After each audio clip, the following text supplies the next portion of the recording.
apportons tout notre soutien à ce front, parce que ces revendications-là sont communes. Nous, en tant que société civile, nous soutenons ces revendications au nom de la paix.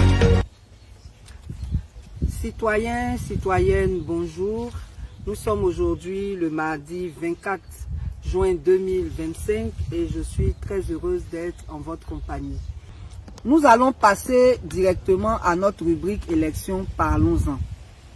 Et aujourd'hui, nous allons aborder deux sujets. Le Front commun PDCI, PPACI et puis une intervention du président de la Chambre des rois et chefs traditionnels à Daloa le 21 juin 2025. Donc, par rapport au Front commun PDCI, PPACI, nous voulons leur adresser toutes nos félicitations. Pour nous, c'est la manifestation de la maturité de l'opposition qui se met au-dessus des divergences pour se concentrer sur la Côte d'Ivoire, pour se concentrer sur les conditions pour des élections apaisées. Et ces conditions ont été évoquées. Il y a la réintégration de tous ceux qui ont été radiés de la liste électorale pour qu'ils puissent être candidats s'ils le souhaitent. Il y a aussi la RLE 2025 qui est une recommandation de la loi du code électoral qui, selon la CEI, ne sera pas respectée cette année.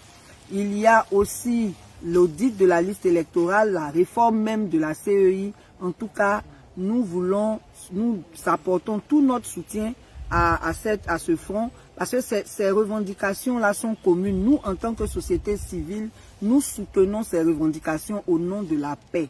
Parce que quand vous prenez vos mauvaises décisions politiques, là, c'est le peuple qui paye.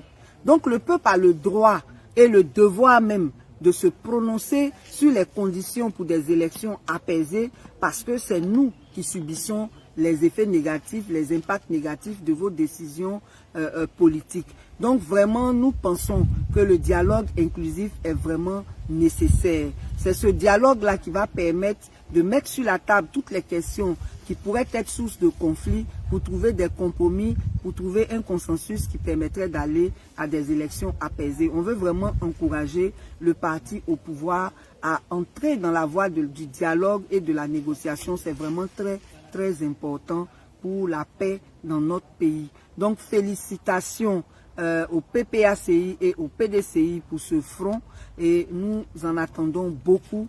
Nous espérons que on pourra faire bouger les lignes et on pourra faire avancer la satisfaction des revendications pour des élections inclusives, transparentes et apaisées. Voilà.